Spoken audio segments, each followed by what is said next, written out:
espaço com seus fragmentos. Os vestígios de sua morte unem-se aos destroços de inúmeras outras explosões. Estes resíduos vão se transformar nas sementes de novas estrelas. A nebulosa da Águia, o caldeirão da criação.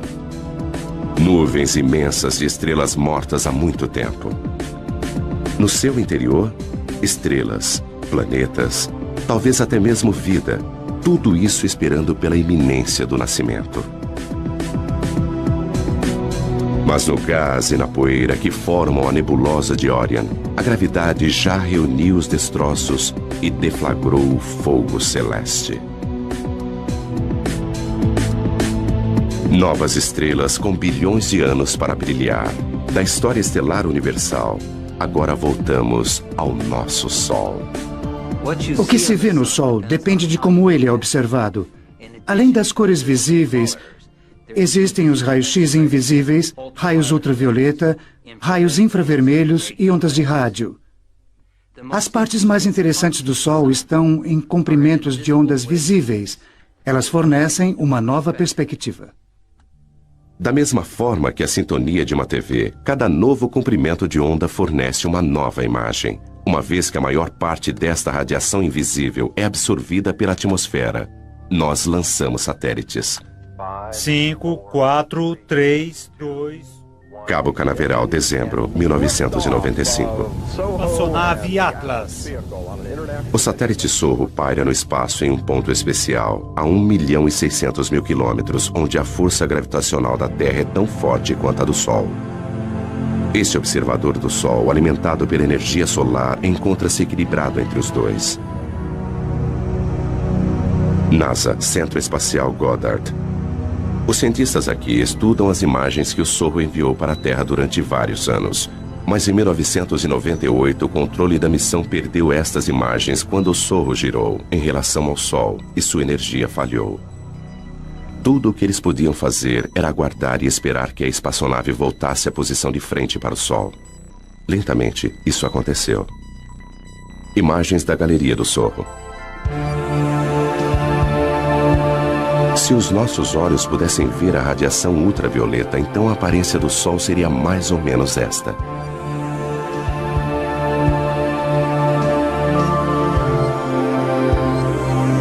A visão de raio-x mostra manchas brilhantes e quentes. Observando a luz do hélio, uma coroa turbulenta é revelada. Aqui, os gases são movimentados por uma força invisível. Magnetismo. É ele que dá forma ao Sol. Os padrões que nós observamos no Sol são os mesmos das linhas dos campos magnéticos em torno de um ímã na Terra. O magnetismo molda, dá forma e comprime tudo o que nós vemos no Sol. Ele energiza explosões potentes. Ele aquece a coroa solar. O magnetismo invisível governa o Sol. O Sol é tão quente que seus átomos de hidrogênio são desmembrados. O que sobra é o plasma, partículas escaldantes e eletricamente carregadas. E onde houver magnetismo, o plasma vai agitar-se. Aqui, nada fica estático. Este roda-moinho incontrolável é um furacão solar com 1.600 quilômetros de largura. E abaixo da superfície brilhante e visível, a convecção ergue gigantescas labaredas de plasma da fornalha sob pressão, mais abaixo.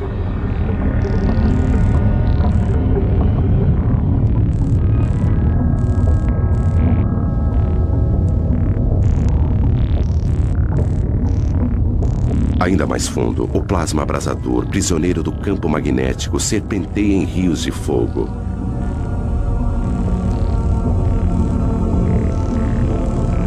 O Sol está em constante movimento. Os mapas mostram que o plasma movimenta-se em velocidades diferentes nas diversas camadas. O vermelho é mais rápido, o azul é mais lento. As partículas elétricas giram em redemoinho dentro do Sol. Mais depressa no Equador, mais lentamente nos polos. E essa diferença de movimento produz o magnetismo do Sol. Isso pode ser estudado com o telescópio McMath.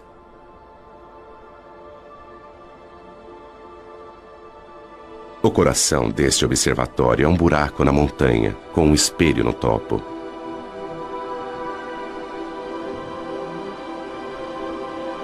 Don Jennings veio aqui para estudar o magnetismo do Sol. Apesar dele jamais alcançar a Terra, isso não vai impedi-lo.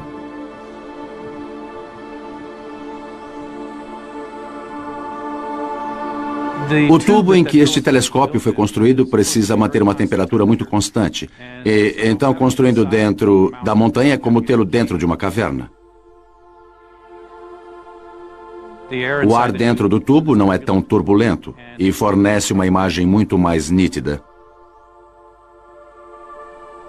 Ele tem um espelho no alto que capta os raios de sol e os envia a 90 metros de profundidade pela lateral da montanha até outro espelho que recebe o raio e o focaliza, formando uma imagem exatamente onde nós temos nossos instrumentos preparados.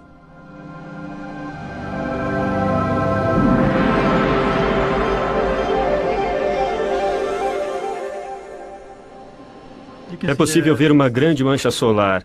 E o mais incrível para mim é aquela mancha solar ali atrás. São duas manchas solares desta vez e não uma só. E como estamos planejando mapeá-las? Alinhe a fenda ali e deslize para... Don e Pedro Sada são mapeadores de campos magnéticos. É um trabalho duro. A paisagem e as manchas solares mudam constantemente. Manchas solares são áreas em que o campo magnético é muito forte e a atividade na superfície solar é muito intensa.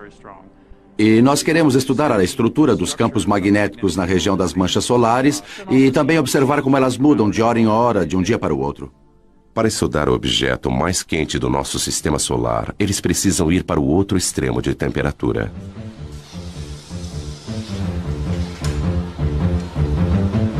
Nós precisamos encher nossos instrumentos com hélio líquido e nitrogênio líquido porque há um sensor dentro deles que precisa ser mantido a apenas alguns graus acima do zero absoluto a fim de operar corretamente. O que se vê aqui é um pouco do hélio saindo e formando vapor d'água no ar. Mas não se trata só de fumaça e espelhos. Há muita ciência séria acontecendo por aqui. Don e Pedro não podem medir diretamente o magnetismo do Sol, mas conseguem ver seus efeitos. O sensor congelado vai observar a radiação infravermelha do Sol e calcular as mínimas variações em sua cor. E agora está tudo pronto. Don, você pode instalar os filtros enquanto eu coloco a agulha no lugar, por favor? Ok. Campos magnéticos fortes alteram a coloração de algumas das luzes do Sol. Don e Pedro sabem qual deveria ser a cor, e observando o quanto ela mudou, eles podem mapear a força do magnetismo em torno de uma mancha solar. Ok, Don, eu vou focalizar a câmera para nós podermos ver melhor a mancha solar. Ok, faça isso. Eles criaram uma imagem de como o magnetismo se comporta em torno das manchas solares. O campo magnético proveniente daquela mancha solar é quase como uma fonte que eleva-se no centro, muito concentrado, depois se espalha. E geralmente as manchas solares ocorrem em pares, ou talvez mais.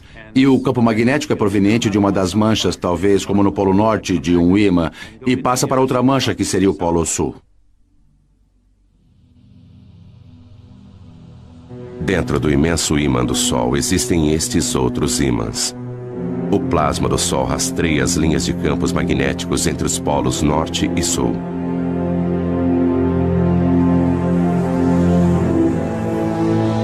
Quando o Sol fica mais ativo, o magnetismo é mais complexo. Então, a superfície é transformada em um tapete de agitação magnética. É isso que acarreta o surgimento de mais manchas solares. As manchas solares parecem escuras porque são mais frias do que o resto do Sol. As manchas formam-se onde o magnetismo é mais forte. O campo de força invisível desvia o calor em ascensão daquelas partes da superfície, tornando-as mais frias.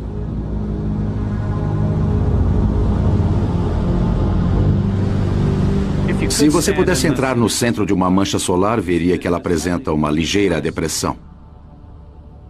Tem mais ou menos o formato de um prato.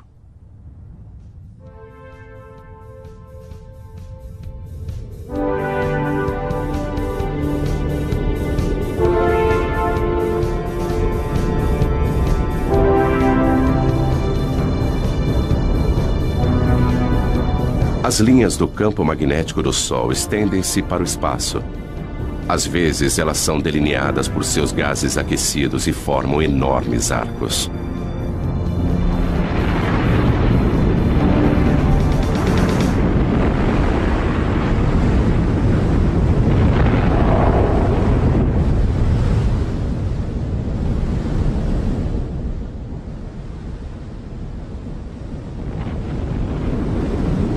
Estas são as proeminências.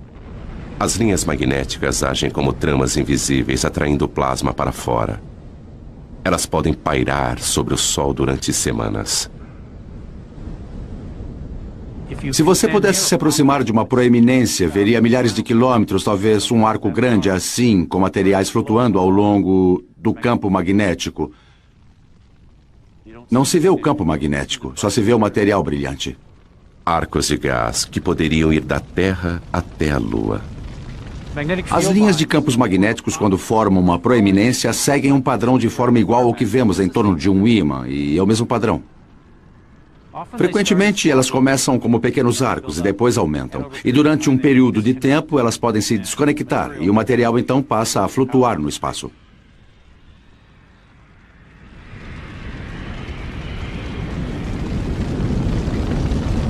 Um imenso estilingue solar lança longe milhões de toneladas de partículas.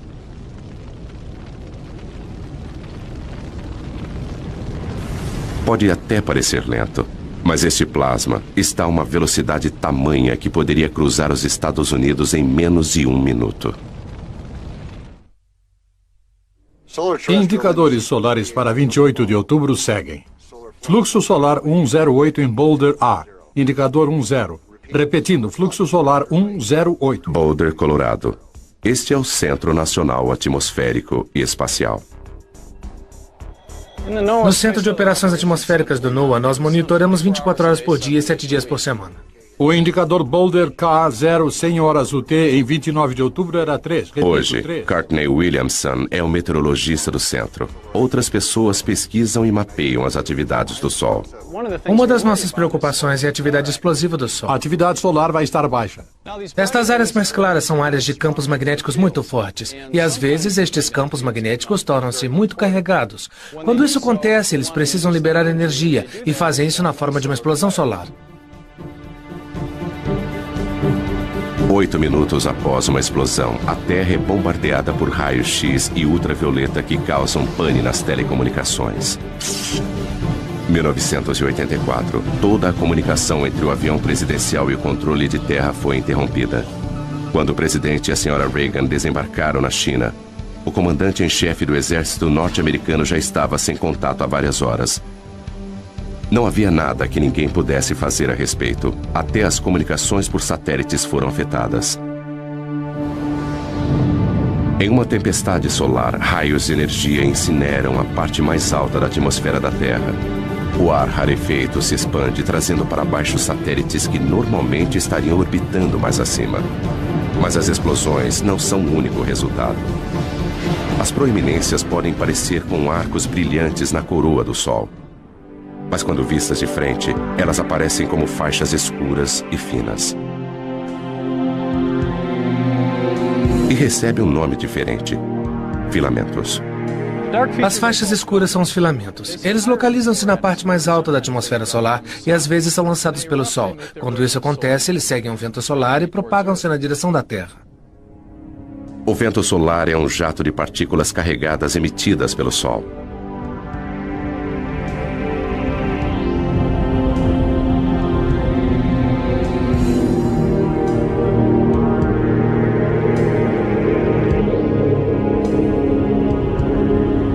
Nossa estrela sofre constantes explosões, enviando milhões de toneladas de elétrons e prótons para o espaço a cada segundo.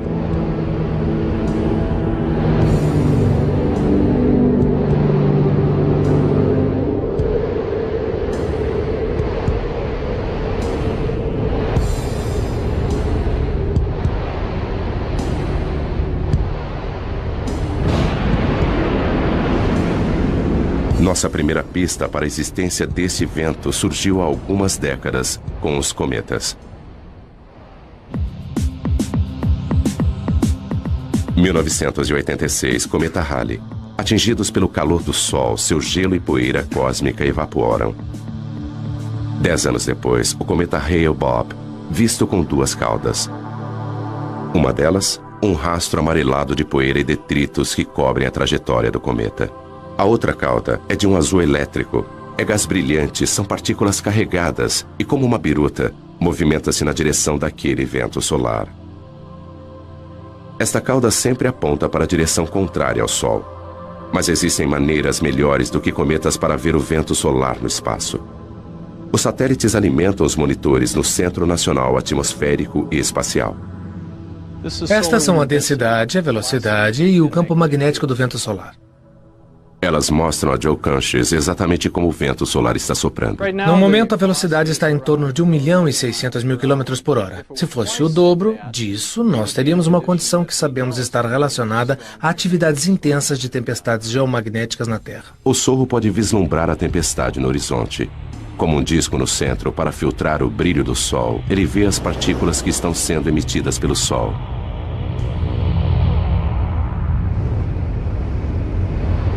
Elas atingem o sensor da câmera e faiscam.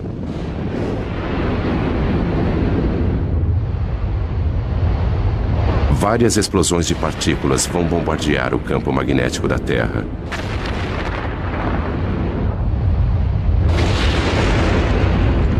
Isso tem um preço, às vezes com consequências devastadoras para o planeta. Esta imagem computadorizada mostra o campo magnético da Terra sendo bombardeado em 1997 por gigantescas rajadas de vento.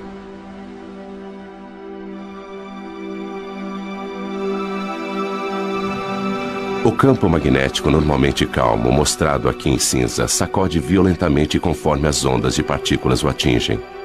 Tempestades como estas podem derrubar nossas centrais de energia elétrica. As mudanças bruscas no campo magnético agem como um dínamo, gerando eletricidade nos cabos de alta tensão. Os circuitos falham ou queimam. Quebec, 1989. Esta manhã, 6 milhões de pessoas em toda Quebec acordaram na escuridão. Os funcionários da Hydro-Québec acham que o blackout foi causado pelo Sol. Escuridão em Montreal. Mas luzes para o resto da América do Norte.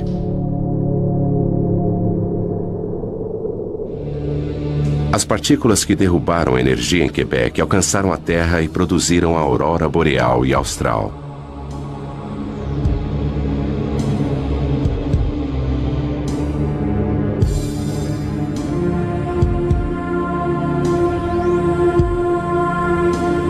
Elétrons em alta velocidade jorram pelas linhas de campos magnéticos da Terra. Como a eletricidade que faz brilhar uma lâmpada de neon, eles colidem com o oxigênio da nossa atmosfera. E brilham.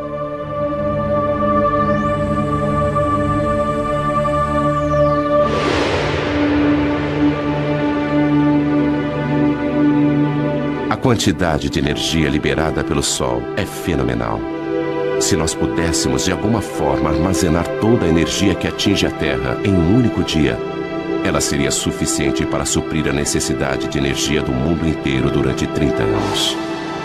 Se pudéssemos aproveitar essa energia. Quando se trata de energia solar, Dave Reeves sabe que é preciso pensar grande. Barstow, Califórnia. Bem, estamos na maior usina de energia solar do mundo. Dave tem mais de 1 milhão de metros quadrados de refletores. Nós produzimos energia suficiente aqui, na média, para cerca de 50 mil casas. Em seus gigantescos campos na Califórnia, apesar de não cultivar nada, ele ainda consegue ter uma colheita.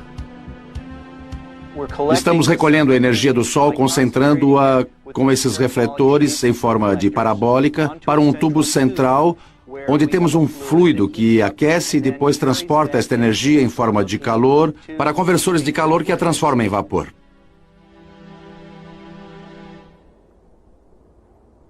O fluido dentro do tubo é óleo, aquecido pelo calor do Sol. Mais quente do que chumbo derretido, cada metro quadrado de refletores capta energia suficiente para alimentar 5 aparelhos de TV.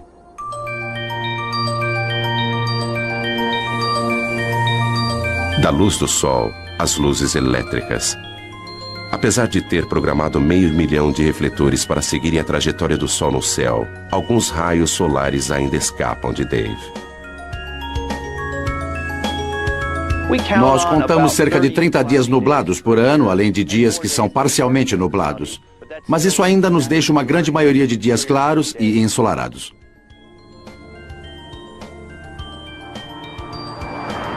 A energia solar jamais vai fornecer toda a nossa eletricidade. Mas por que tentar captar a energia de uma estrela a 150 milhões de quilômetros de nós? Algumas pessoas querem uma estrela um pouco mais próxima.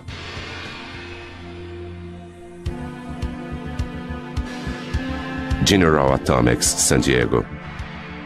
Bem-vindos à fábrica de estrelas. É aqui que eles se atrevem a fundir átomos.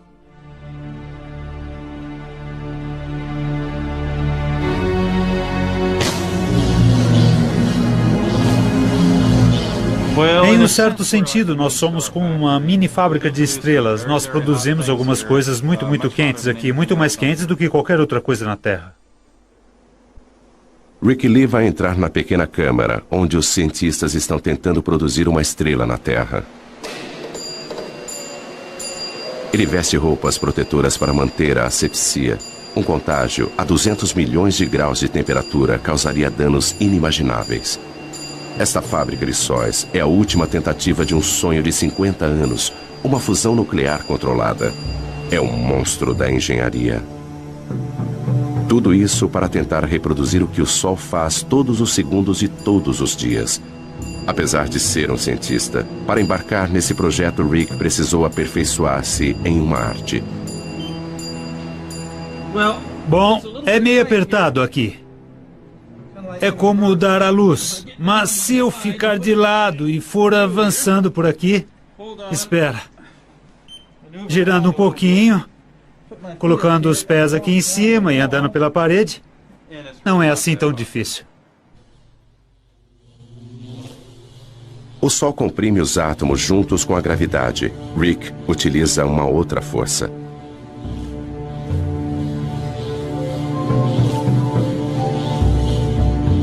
Usaremos campos magnéticos muito fortes para comprimir estas partículas. Tempo suficiente para se fundirem. Até podemos pensar nisso como uma garrafa magnética. Eles começam injetando uma pequena quantidade de gás no anel. Eles usam eletricidade para separar seus elétrons e transformá-los em plasma carregado eletricamente. Então ele pode ser movimentado através do magnetismo. Vai encher quase até aqui. E depois nós vamos ligar os eletroímãs lá fora que vão produzir campos magnéticos para comprimir o plasma quente até esse tamanho, onde a parte mais quente, a parte mais densa, ficará assim do tamanho da minha cabeça. Mas apreender o plasma com magnetismo já foi comparado a segurar gelatina com elásticos. Atualmente, eles só conseguem manter a fusão por alguns segundos. É incrivelmente sedutor criar um sol na Terra, porque o combustível, hidrogênio pesado, é barato. É uma variedade de hidrogênio que ocorre naturalmente na água do mar. Controlando a fusão, esta seria uma fonte barata de energia para as gerações futuras. Eclipse no Caribe. Uma coincidência cósmica. A Lua está com o tamanho e a distância perfeitas para encobrir o disco brilhante do Sol.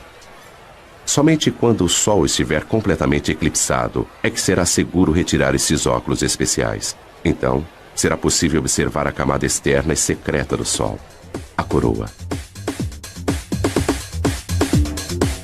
Apesar de estar 3/4 encoberto, ainda é dia claro.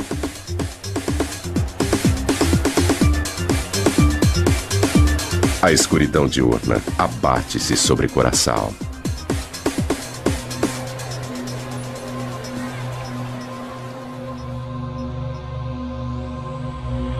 A Lua devora as últimas porções do Sol.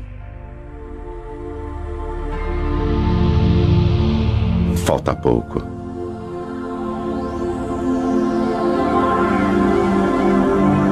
Agora, com o brilho encoberto, a coroa, a camada externa branca e brilhante do Sol, está visível.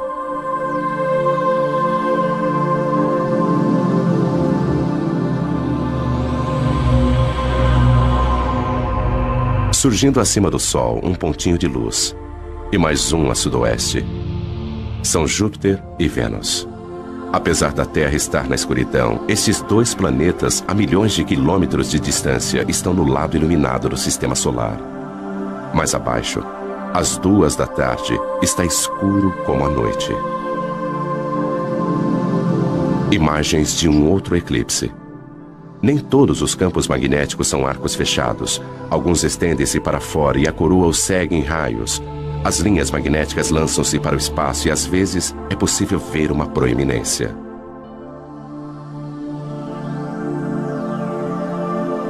Do lado direito, uma coluna de gás aparece além da borda da Lua. Uma espiral rosada vista a olho nu apenas durante o eclipse.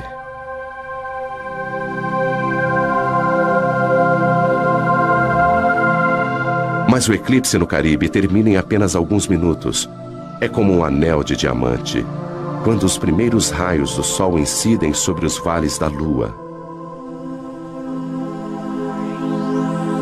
Os cientistas gostariam de ver a coroa todos os dias, mas os eclipses são raros e difíceis de acompanhar.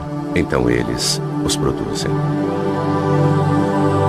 Há 70 anos, neste belo observatório francês, eles tiveram a ideia de colocar um pequeno disco na frente do telescópio a fim de criar um eclipse mesmo com o Sol brilhando.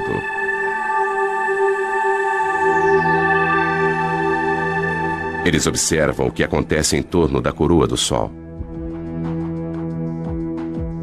Durante 2 semanas, as proeminências aparecem e somem, e a expulsão de partículas enche a coroa e aumenta o vento solar. Isso dá ao Sol um halo avermelhado. Fora da nossa atmosfera, o satélite SOHO consegue uma imagem ainda mais clara. Combinando isso com uma imagem do Sol, nós podemos ver como a atividade na superfície lança partículas na coroa.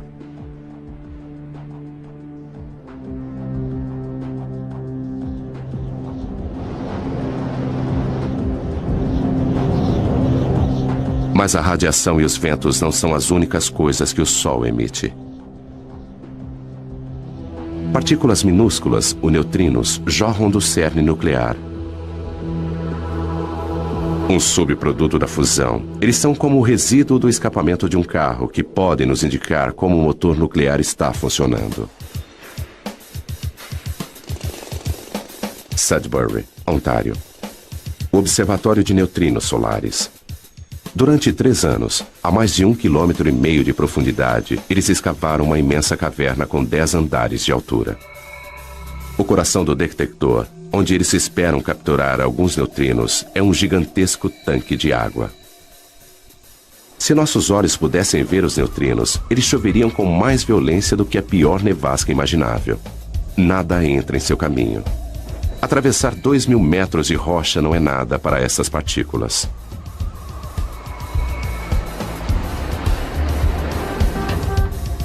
Esta experiência requer o equivalente a 300 milhões de dólares em água pesada. Eles não podem comprá-la, então pediram emprestado. Lá se vão mais de 6 milhões de dólares pelo ralo. Eles usam a água pesada porque ela produz um pequeno flash quando é atingida por um neutrino. E este flash é o que eles estão buscando. Fusões nucleares diferentes produzem tipos diferentes de neutrinos. O tipo de neutrino e sua quantidade são fortes indicadores do tipo de reação que está acontecendo. Nenhum outro experimento pode nos contar tanto a respeito do núcleo do Sol. Existem cerca de 100 bilhões de neutrinos passando através da ponta do meu dedo a cada segundo. Mesmo assim, com 1.000 toneladas de água pesada, o melhor meio para detectar neutrinos no nosso detector só acontece uma vez por hora, de um neutrino produzir um flash de luz que nós podemos observar. Descendo, no nosso caso, a uma profundidade de 2.000 metros, nós temos um grande paredão de rocha para evitar que os raios cósmicos atinjam o nosso detector. Assim, se colocássemos o detector na superfície da Terra, ele brilharia como a aurora boreal.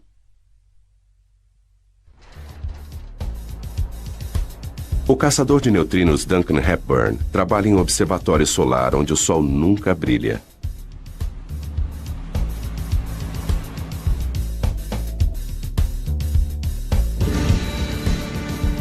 Mas além de desvendar os segredos do núcleo do Sol, este experimento também vai nos contar a respeito dos próprios neutrinos. Com este conhecimento, estaremos no caminho para saber o destino final do cosmos. O observatório de neutrinos precisa ser um lugar extremamente limpo. Tudo no mundo é radioativo, em certo grau, em níveis baixos. E a nossa defesa é manter o lugar extremamente limpo para que não caia nenhuma poeira no detector. Este laboratório subterrâneo é mais limpo do que uma sala de cirurgia. Duncan precisa se higienizar. Todo mundo que entra toma um banho. O mecanismo básico para detectar um neutrino ele vem do Sol, através de nossa Terra, para dentro da água pesada. Água pesada, mas os átomos de hidrogênio desta água têm um nêutron extra. Esse nêutron é o alvo. Quando é atingido por um neutrino, uma partícula de alta velocidade é liberada. Pense nisso como um jogo de bilhar e de repente nós veríamos uma bola correndo muito rápido. Ele produz um cone de luz azul. Portanto, em torno do tanque de água pesada, colocamos 10.000 sensores de luz que estão sintonizados para captar esta luz azul e contar sua incidência. Este cone de luz indica a direção de onde veio o neutrino. Este é um sinal muito valioso, porque nós sempre podemos comparar com o lugar onde achamos que o Sol se encontra no céu naquele momento. Além de desvendar os segredos do Sol, o projeto Sudbury conseguiu nos ensinar muito, muito mais. A questão mais fundamental da ciência pode ser respondida aqui. Os flashes na água podem revelar quanto os neutrinos pesam. Sabendo disso, podemos prever o futuro do universo.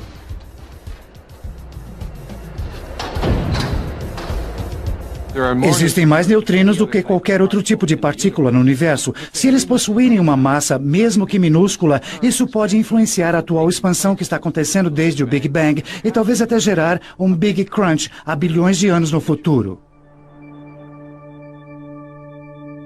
Mas qualquer que seja o fim do universo, a morte da nossa estrela acontecerá bem antes.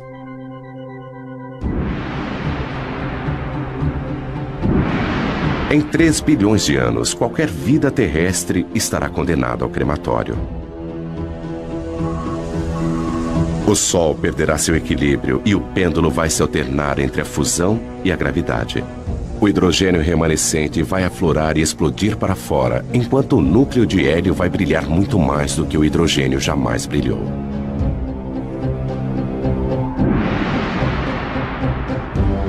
Com a expansão do Sol, os planetas mais próximos serão incinerados. As calotas de gelo de Marte derreterão.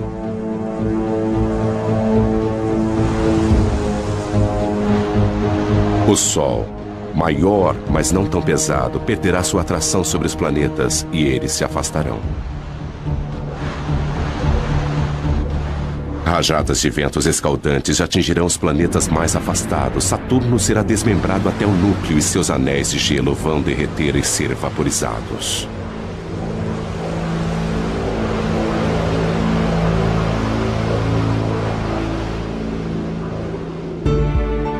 Antigo gigante, Júpiter agora parece modesto, encoberto por sua lua Europa, cuja calota de gelo derreteu e transformou-se em oceanos. O sistema solar está irreconhecível. O Sol consome a si mesmo agora, tornando-se uma anã branca, alimentando-se das cinzas elementares das fusões anteriores. Em sua fase final, ele lança imensos jatos de poeira cósmica e os resíduos de sua morte alcançam muito além de seus antigos planetas. A ampulheta esgotou-se para o sistema solar. O Sol, que nutria e proporcionava vida para seus filhos, agora os devora.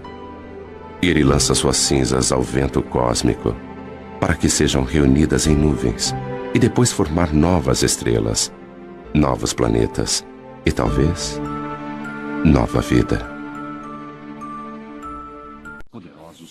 em nosso sistema solar.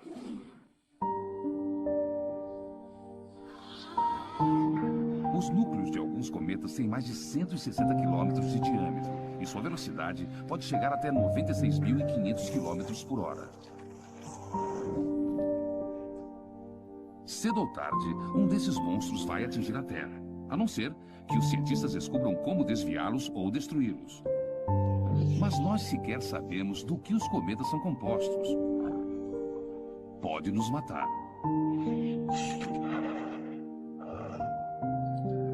Um projétil de 330 milhões de dólares será lançado no espaço.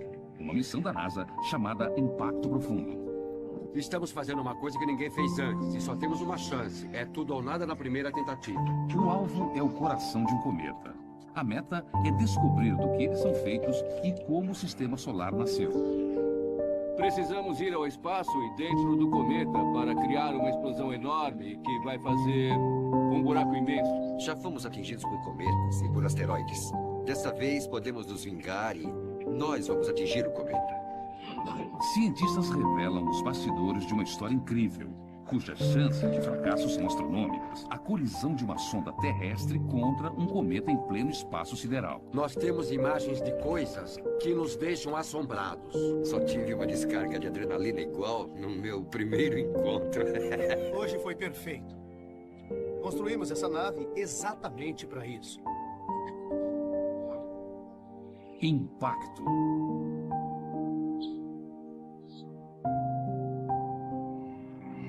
As chances da colisão de um cometa contra a Terra são astronomicamente baixas, e os astrônomos esperam que elas permaneçam assim. O nosso temor desses errantes surgiu há pouco tempo, quando um intruso imenso apareceu no nosso quintal cósmico. Espalharam um boato de que um cometa ia atingir Júpiter, e já que ninguém tinha ideia do que podia acontecer de fato, todos os astrônomos do mundo montaram seus telescópios para poder observar. No dia 16 de julho de 1994, astrônomos rastrearam um cometa chamado Shoemaker-Levy 9, enquanto viajava na direção de Júpiter a uma velocidade de 209 mil quilômetros por hora. Júpiter é o maior planeta do nosso sistema solar. Quando o cometa se aproximou, as forças gravitacionais do planeta partiram o cometa em pedaços colossais.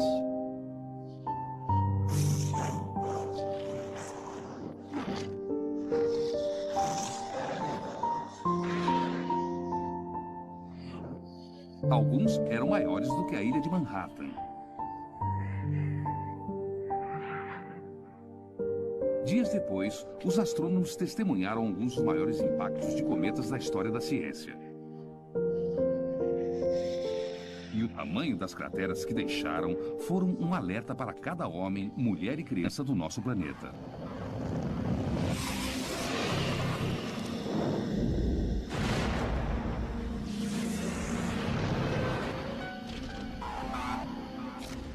Ao olhar as imagens que fizeram de Júpiter depois, você vê uns pontos. E esses pontos eram praticamente do tamanho da Terra. Eram muito grandes. Aí você lembra que a Terra não está isolada no universo, que ela não está totalmente segura e que coisas ruins acontecem. E 50 mil anos atrás, aconteceram nas terras áridas do que hoje é o norte do Arizona. Um fragmento de asteroide de 24 metros de diâmetro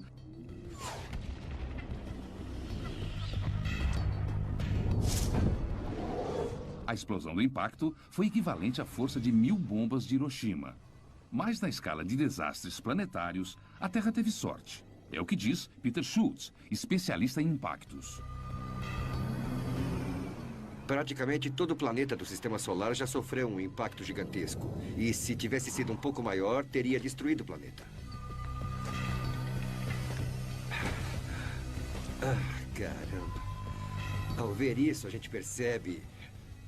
A potência é uma potência enorme. Uma coisa muito pequena. Chegou muito rápido. É de tirar o fôlego. Os asteroides são compostos de metal e rocha.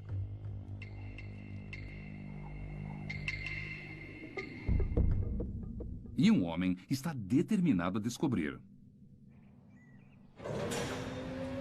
O astrônomo Mike Belton acreditava que a única maneira de solucionar o mistério era literalmente coletar pistas num cometa.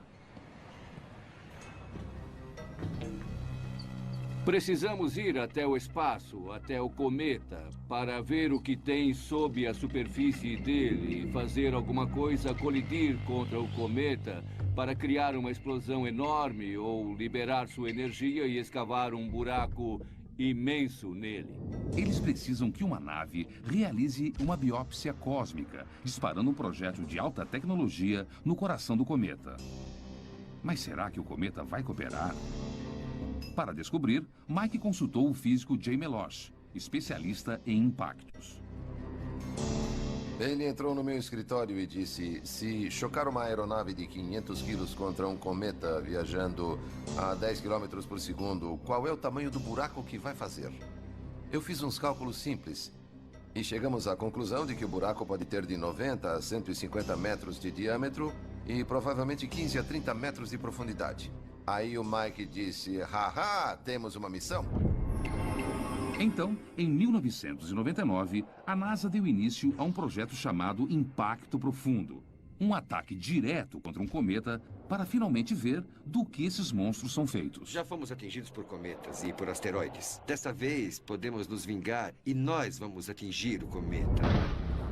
Peter se uniu a uma equipe de astrônomos, astrofísicos e engenheiros montada pela NASA.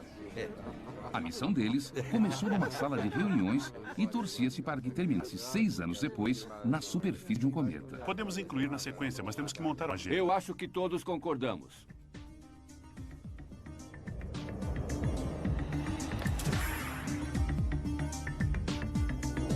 Computadores de bordo permitirão aos cientistas acompanhar cada passo do caminho, como a posição da nave em relação à Terra, ao Sol e às estrelas.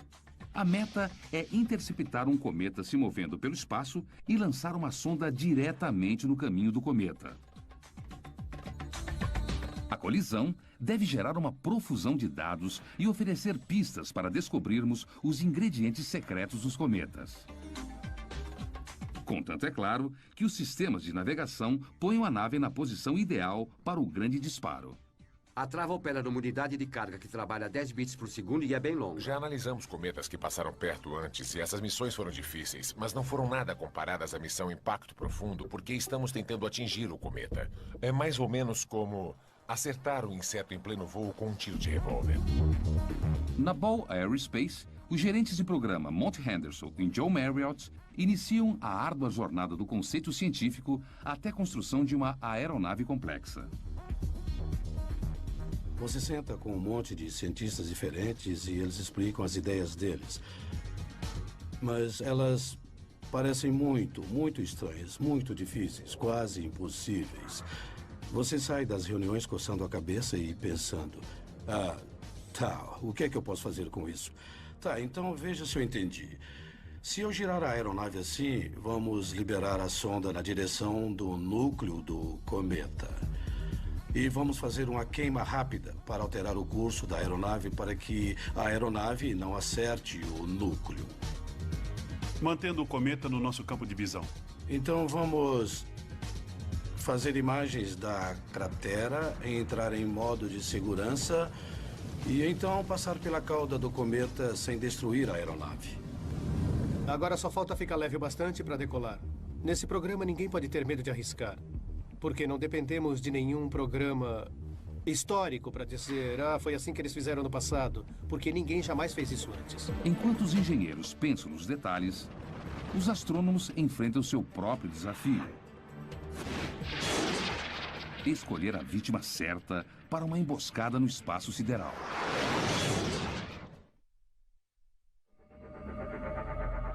Os cometas são cápsulas do tempo, formadas no nascimento do nosso sistema solar. 4 bilhões e meio de anos atrás, uma nuvem imensa de poeira e gás congelou, formando os planetas mais próximos.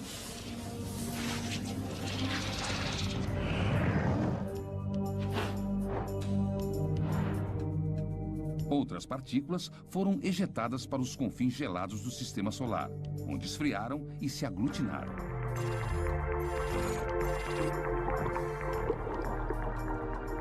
Nesse processo, água, carbono e uma ampla gama de ingredientes desconhecidos se combinaram e se transformaram em cometas.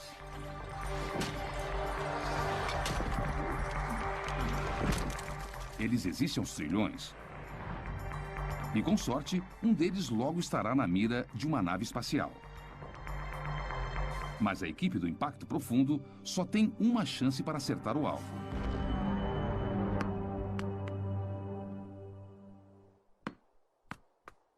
E Peter Schultz está determinado a fazer esse único disparo valer.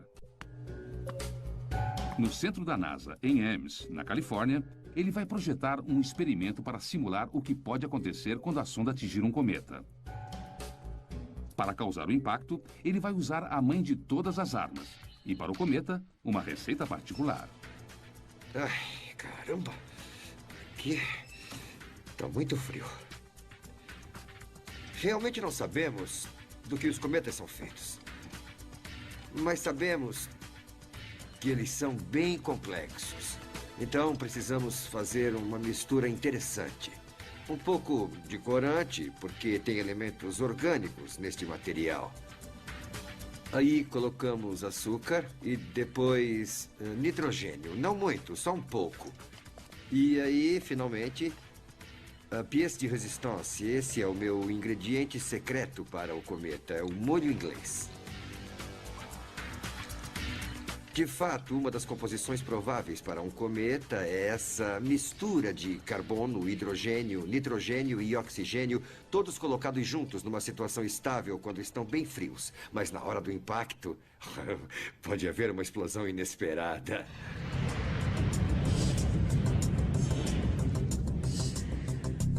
Quando a aeronave liberar a sonda, poderão acontecer 3 coisas. Se o interior do cometa for duro demais, o impacto pode produzir apenas uma cratera pequena.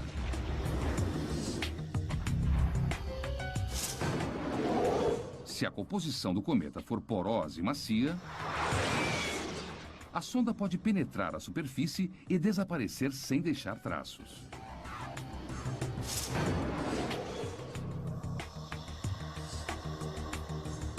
A colisão pode produzir uma cratera grande o suficiente para revelar a composição dos cometas. É impossível simular os efeitos desse impacto de alta velocidade, mas a arma da NASA pode ser veloz o suficiente para oferecer algumas pistas. Ela pode disparar projéteis a 6 km por segundo. Hora do show, todo mundo pronto? Estamos sim. Que bom. Pediu essa pizza onde? Eu que fiz. Para esse teste, Carregou o filme? O alvo pizza de Peter simula um cometa com a crosta dura e o interior macio. O que vamos fazer é disparar um projétil contra o alvo a uma velocidade de 6 km por segundo. A superfície não terá chance nenhuma. Ela será quebrada, pulverizada, quando o projétil acertar o alvo e destruir a superfície. Pelo menos é o que achamos que vai acontecer.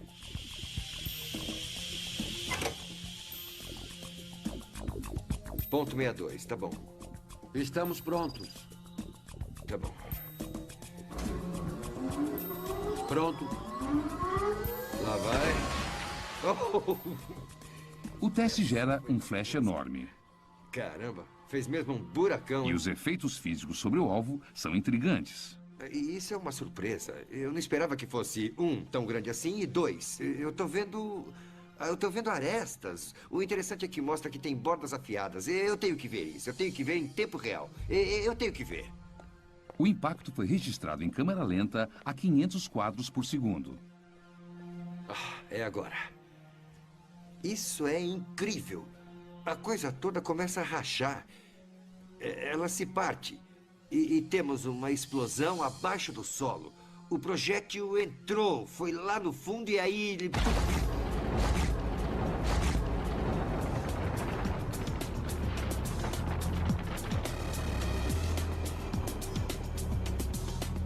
O teste prova apenas uma coisa.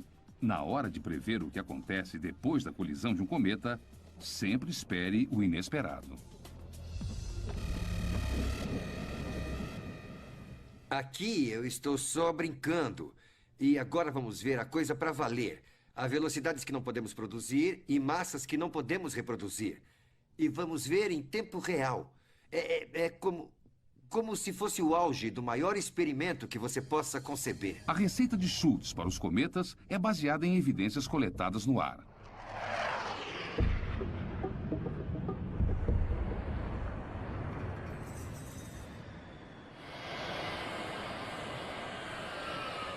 Mike Zolensky, um cientista da NASA, envia jatos de grande altitude para peneirar partículas no céu. Mas a poeira vem da superfície do cometa, não do seu núcleo. À medida que os cometas circulam o Sol, os materiais mais externos se alteram. Mas o que acontece com os materiais que estão no núcleo?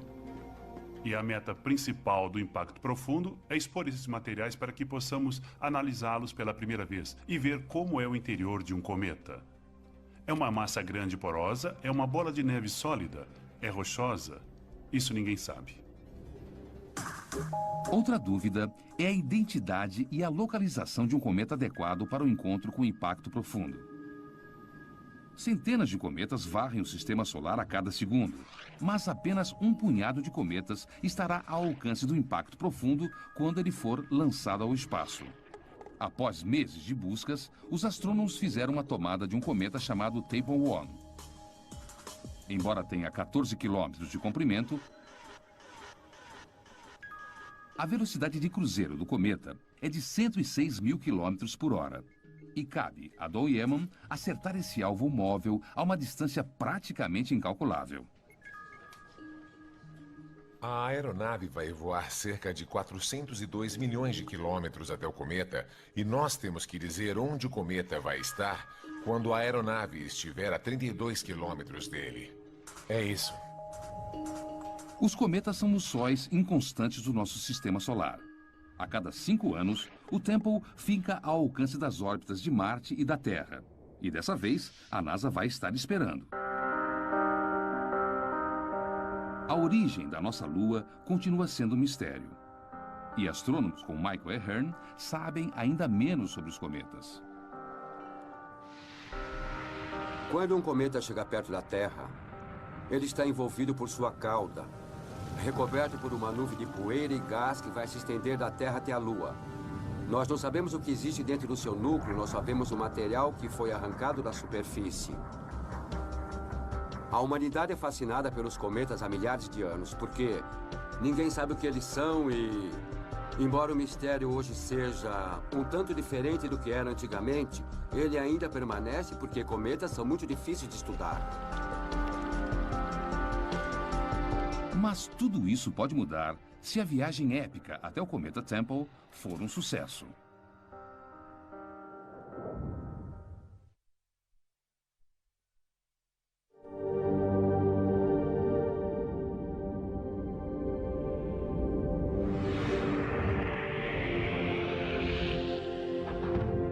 Se estiver 1 milímetro fora do prumo, todo o experimento estará em risco no ponto mais crucial do espaço.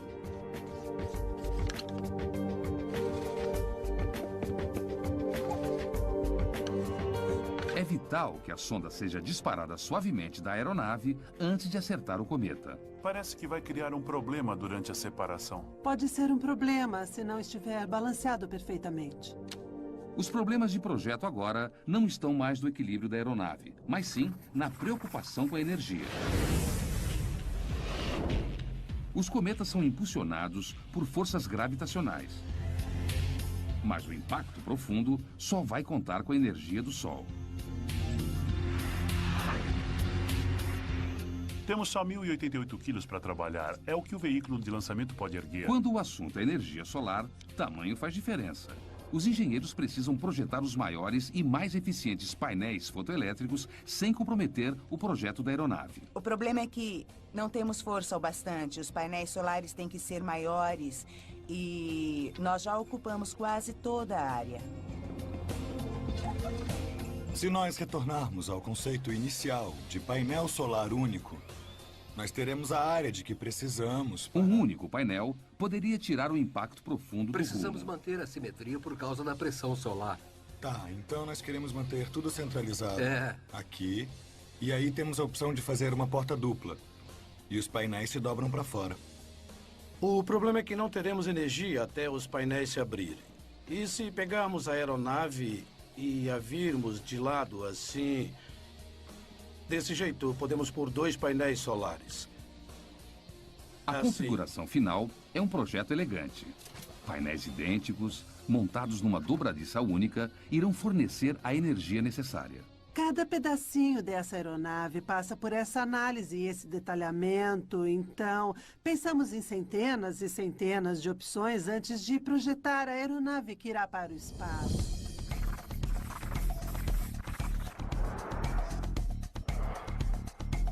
O impacto profundo carrega uma sonda, 2 telescópios, painéis solares gigantescos e uma antena potente para enviar dados sobre a colisão do cometa de volta para a Terra. O modelo em escala do impacto profundo incorpora 2 anos de fins de semana perdidos e o trabalho de engenheiros incansáveis. Terminamos a revisão do design e passamos do papel para a maquete. Mas a equipe ainda tem mais 3 anos de trabalhos cruciais à frente. Agora só falta a gente construir de verdade.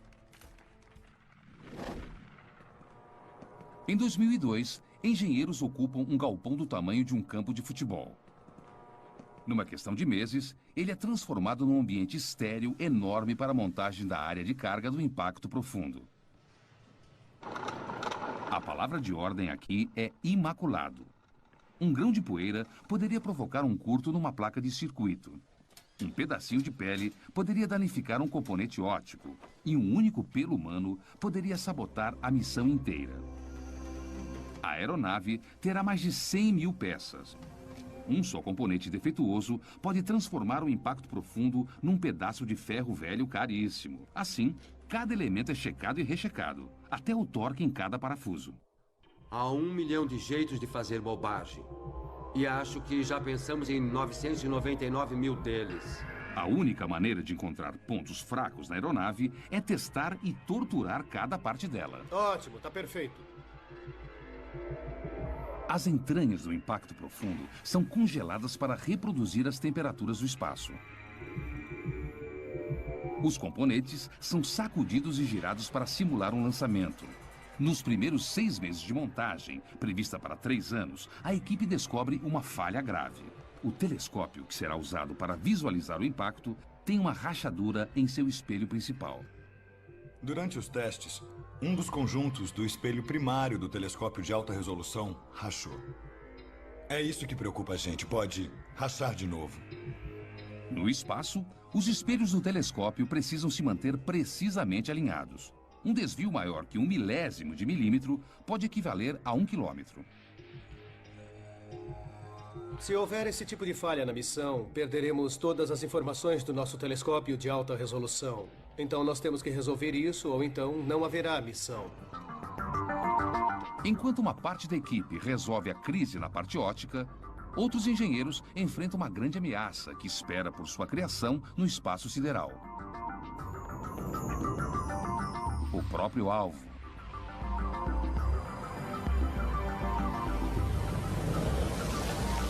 Os detritos de um cometa têm uma potência colossal, independente do seu tamanho. Um único pedaço do cometa Shoemaker-Levy atingiu Júpiter com a força de 6 milhões de megatons de TNT.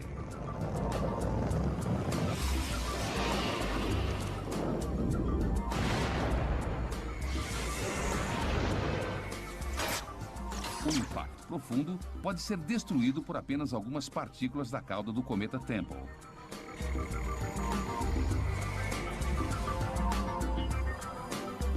A aeronave tem que estar preparada para o caso de ser atingida. Portanto, os engenheiros se dirigem para o Centro de Testes de Impacto na Universidade de Denver, onde existe uma das armas mais rápidas do Oeste. Usou pólvora no último disparo? Os projéteis disparados por esta arma imitam os detritos de um cometa viajando a velocidades letais. Vamos a 7? Um grão de areia viajando a 10 km por segundo não parece grande coisa, mas tem tanta energia explosiva quanto uma granada de mão. Esta bala é o dublê de uma partícula de cometa viajando a 24 mil km por hora. Que força vamos usar? 950 PSI. Em rajadas de 16 mil PSI. O alvo é um escudo especial nada ortodoxo, projetado pelo engenheiro Joel Williamson. Foi só para garantir. O escudo de Joel é feito de chapas metálicas finas, projetadas para absorver a energia destrutiva dos detritos de um cometa. Esperamos que essas chapas de cobre detenham a partícula à medida que ela avançar por essas camadas e impeçam que ela atinja os equipamentos vitais que estão no interior da nossa aeronave. Pronto para carregar? Claro, vamos lá. Tudo bem. Vamos, todos evacuem o prédio. Vamos disparar essa coisa. Evacuar. O Instituto tem mais de 150 armas poderosas, mas esta é a primeira vez que elas são usadas para testar um dispositivo à prova de cometas. 5, 4, 3, 2, 1, 0. Disparou. Esperem até a luz vermelha apagar. Muito bom. Câmeras especiais capturam o impacto. Se essa última chapa resistiu, a nuvem de detritos será detida e o material que está lá dentro ficará protegido. Se a chapa não resistiu, os detritos passarão pela última chapa e vamos perder tudo que está no interior. O sucesso do impacto profundo agora depende de um punhado de chapas de cobre. Olha só. Parece que sofremos alguns danos aqui. Tem um furo enorme na frente e nenhum furo atrás. Muito bom. O que eu percebi é que a partícula entrou nessa área aqui e avançou. Veja o tamanho de algumas dessas crateras. Foram ficando cada vez maiores à medida que penetrou por cada uma dessas camadas. Então, quando chegou ao final, parou. Isso vai segurar bem e acredito que não vai parar e nem vai se mover com uma partícula desse tamanho. É mais do que achamos que aguentaria, sabe? Mas o teste verdadeiro vai acontecer longe do Colorado, quando um cometa e uma aeronave se encontrarem no vazio gelado do espaço.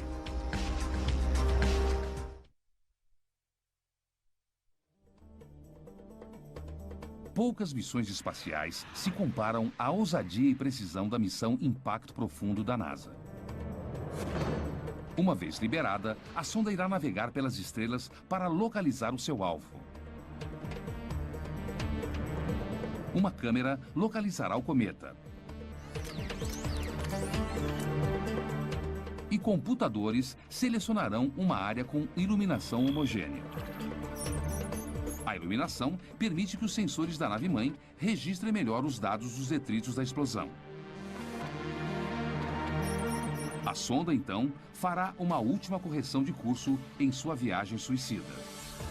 Se você fosse um piloto de caça a bordo da aeronave Impacto Profundo e tivesse que acertar esse cometa, provavelmente você não seria capaz. Estaria viajando 100 vezes mais rápido que uma bala de rifle. O cometa é um ponto que você mal consegue distinguir, e então ele enche a sua tela numa questão de segundos e você não conseguiria atingi-lo. John Marriott, o gerente do programa, revisa cada detalhe da sonda e da aeronave. Embora tenha toda a confiança em sua equipe, ele sabe que o cometa é pouco confiável. Estou preocupado não só com a aproximação do cometa, mas também com o fato dele estar girando. E se ele estiver girando mais rápido ou mais devagar do que esperamos? Há muitos fatores desconhecidos. Eu não quero lançar um fracasso. Manter a aeronave estável é essencial para o sucesso da missão. Mas apenas alguns meses antes do lançamento, John descobre que os giroscópios do Impacto Profundo podem estar defeituosos. John, temos mais informações sobre as soldas e eu queria que você olhasse. Fissuras minúsculas foram descobertas num conjunto de giroscópios idênticos àqueles já instalados no Impacto Profundo. Este aqui é o que tem uma solda mais espessa. E essa é a espessura da nossa solda. Uma fissura catastrófica numa solda é uma grande preocupação. Nós temos que analisá-la bem e compreender todas as suas ramificações, todos os riscos para o programa. Então, precisamos trazer mais alguns especialistas para ajudar a gente nessa. Os giroscópios mantêm a aeronave num curso estável e fornece a estabilidade necessária para a navegação celeste. O sistema de navegação faz uso de instrumentos ópticos para comparar a posição da aeronave com a localização de estrelas conhecidas. Os giroscópios fazem uso da física da força centrífuga para manter a aeronave e a sonda no alvo. Uma única falha e o impacto profundo pode voar às cegas. Temos que ver o impacto da sonda com o cometa com uma precisão de 1/360 avos de grau com os nossos telescópios. Então, esse direcionamento tem que ser incrivelmente preciso e o direcionamento para a Terra para fazer a telemetria dos dados a mais de 120 milhões de quilômetros tem uma margem de 1/4 de grau. John leva as más notícias para a equipe. Uma solda defeituosa num giroscópio pode transformar sua aeronave dos sonhos num pesadelo do espaço sideral. Honestamente, eu já tenho a minha opinião. Eu não acho confiável. Se não é catastrófico, o que é? Isso é só um probleminha? O problema é que para acessar os giroscópios eu tenho que desmontar a caixa inteirinha. Para complicar as coisas ainda mais, não temos nenhum outro processo a não ser testes de destruição. Com a iminência do lançamento, não há tempo para substituir os giroscópios. E a equipe sabe que levará mais 5 anos para o cometa Temple passar de novo. O cometa não vai esperar. Essa é a força motriz por trás de tudo o que estamos fazendo. Garantir que absolutamente nada atrase o lançamento dessa missão.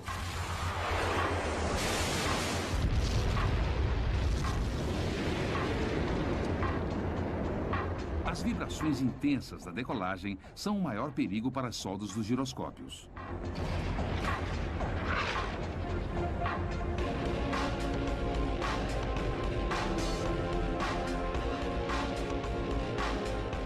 Então, uma equipe de especialistas precisa encontrar um jeito de minimizar a ameaça. Se não tivéssemos giroscópios, vocês pensariam num jeito de acertar esse cometa. Se estivesse lá em cima e alguma coisa acontecesse, o que vocês fariam? Então, a equipe cria um paliativo. Uma plataforma com amortecedores para minimizar o estresse sobre as soldas do giroscópio. Mas se não funcionar, o impacto profundo será um pouco mais do que um tiro no escuro de 330 milhões de dólares. A contagem regressiva para o lançamento termina em 12 de janeiro de 2005. Depois de anos de esforços, os gerentes John Marriott e Monty Henderson podem fazer um pouco mais que cruzar os dedos e saborear o momento. Este é um momento incrível. É difícil de descrever. Agora a gente fica pasmo e admira. Foi um trabalho surpreendente. Houve muitos sacrifícios pessoais por parte da nossa equipe inteira para a gente chegar onde estamos agora, literalmente sentados sobre um foguete que vai ser lançado hoje. É uma sensação indescritível. Atenção todas as equipes para o lançamento da aeronave Impacto Profundo. Atenção todas as equipes para o lançamento. O Impacto Profundo precisa decolar hoje, no segundo exato, ou todo o projeto estará comprometido. Conferindo, a pressão interna é de 400 e a temperatura é 25 graus. Confere. Segundo a NASA, 1 em cada 20 foguetes falham no lançamento. Aguardando autorização para começar a contagem. Válvula de nitrogênio checada, pressão checada. Confere. Com sorte, o Impacto Profundo não irá falhar. Para deixar a Terra no segundo exato para encontrar um cometa 120 milhões de quilômetros de distância requer uma precisão de cálculo incrível. Nós temos janelas de lançamento instantâneas, não podemos nos atrasar. Partimos naquele segundo ou não partimos. T-20, todos os sistemas verdes para o lançamento do Impacto Profundo. T-15. 10, 9, 8, 7, 4, 3, 2, 1. E temos ignição. Decolagem do foguete Delta 2 carregando o impacto profundo. Uma jornada que começou com uma ideia ousada apenas 5 anos atrás, logo pode desvendar os mistérios atemporais do nosso sistema solar. Ouviu isso? Entendido, eu ouvi. Ótimas notícias.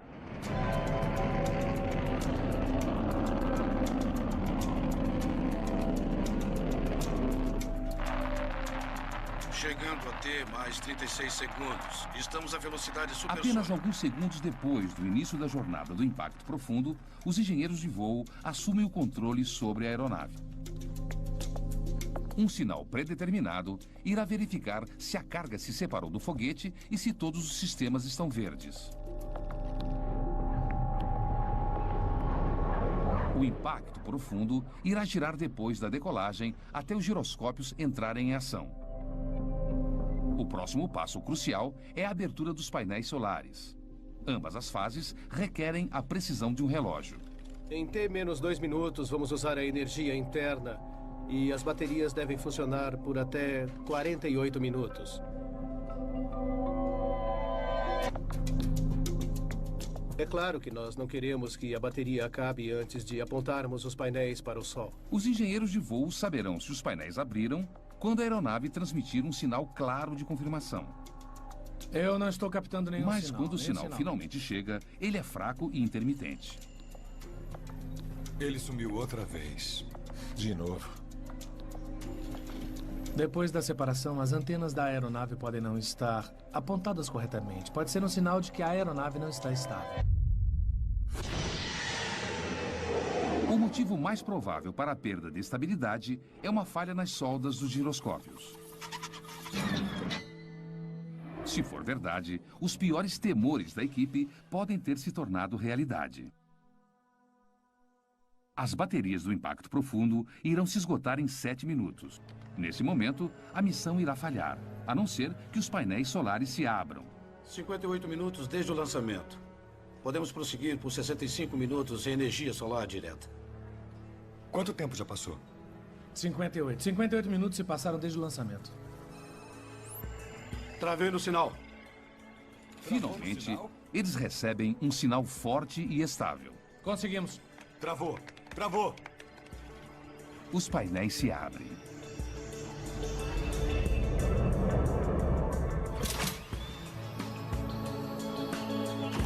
O impacto profundo tem energia para chegar ao cometa Temple, mas é impossível imaginar o triunfo da equipe que está a 6 meses adiante e a 133 milhões de quilômetros de distância.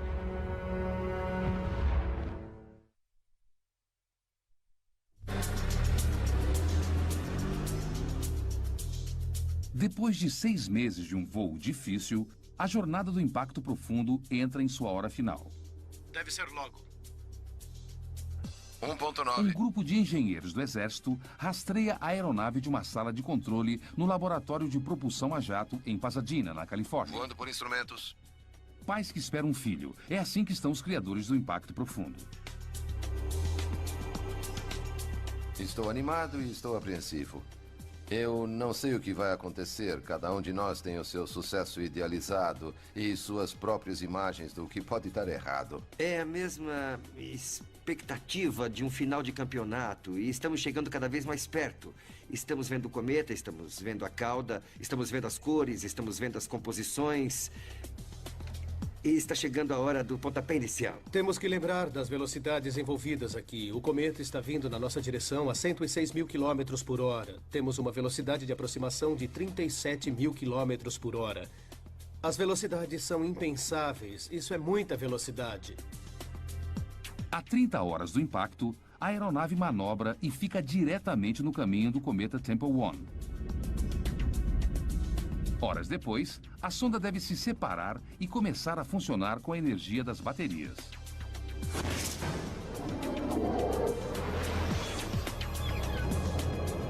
"20 minutos depois disso, os engenheiros esperam um sinal especial da aeronave para confirmar que a sonda se separou. Eu só quero confirmar, porque nós tivemos um pequeno problema. 5, 10, 20 segundos se passam e nada acontece. Controle de voo da sonda. Todos os subsistemas da aeronave estão verdes De neste repente, o impacto profundo transmite uma confirmação inconfundível. A sonda está indo na direção do ponto de colisão. Felizmente, o atraso foi de apenas 30 segundos. Tudo voltou ao normal. Ambos os subsistemas estavam nominais e operantes. Nós ficamos olhando um para a cara do outro. Não pode ser assim tão fácil. É difícil acreditar agora que há duas aeronaves separadas voando de maneira independente. A aeronave principal dispara seus foguetes de maneira a se posicionar para registrar a imagem do impacto a 480 quilômetros de distância. Enquanto isso, a sonda faz uma última correção de curso, enquanto o cometa Temple se aproxima a 106 mil quilômetros por hora.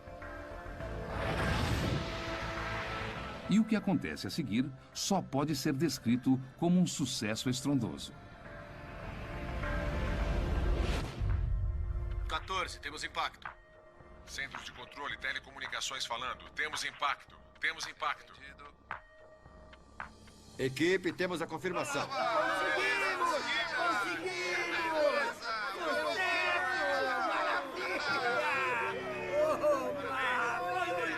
A 1h52 do dia 4 de julho, termina uma viagem até os confins do Sistema Solar, a 133 milhões de quilômetros da Terra. Segundos antes da colisão, imagens da sonda revelam uma superfície parecida com a da Lua, com crateras de 1,5 km de largura. O impacto espetacular é registrado por câmeras a bordo da nave-mãe.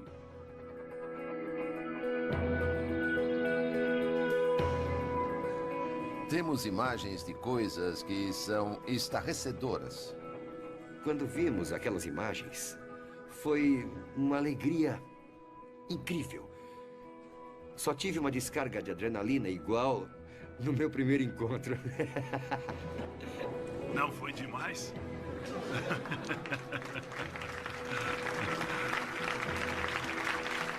Tem um cometa no céu agora imaginando o que o atingiu.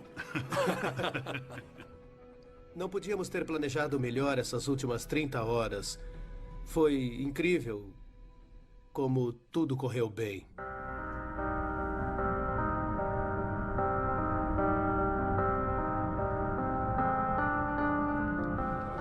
Nos chocamos contra um cometa. Foi um evento global. Falamos com pessoas no mundo todo. As fronteiras entre os países desapareceram, os oceanos desapareceram porque recebemos dados do mundo todo. A última imagem da sonda foi registrada apenas 3,7 segundos antes da colisão. Mas instrumentos a bordo da outra aeronave continuam a registrar dados suficientes para manter os cientistas ocupados por anos. Acho que vou ter dados suficientes para estudar até o dia em que eu me aposentar. Foi um sacrifício enorme para todos os envolvidos, mas nunca haverá outra oportunidade para qualquer um de nós fazer uma coisa dessas de novo. Valeu a pena. Foi incrível como tudo correu bem.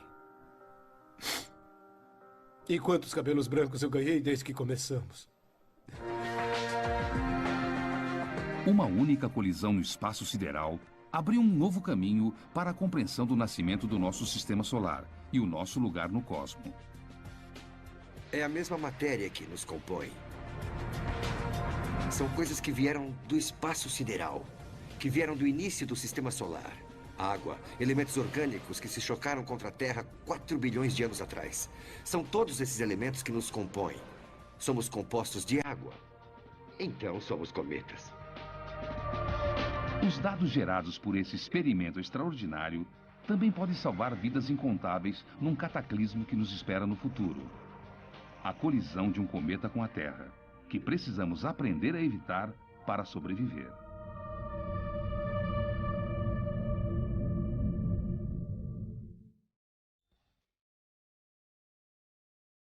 Versão brasileira, Tempo Filmes, São Paulo.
novo.